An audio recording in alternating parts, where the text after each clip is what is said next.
Hi everyone, welcome.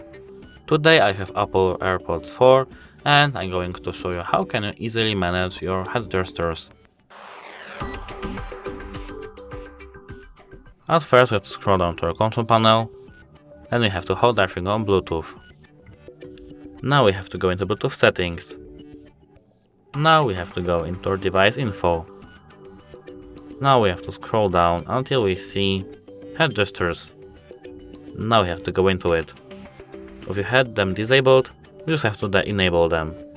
If you have them enabled like now, we just have to go into this, and now we can change accepting and replying with up and down to side to side. We can change decline and dismiss from side to side to up and down. That's it. Hope it helps you. Goodbye.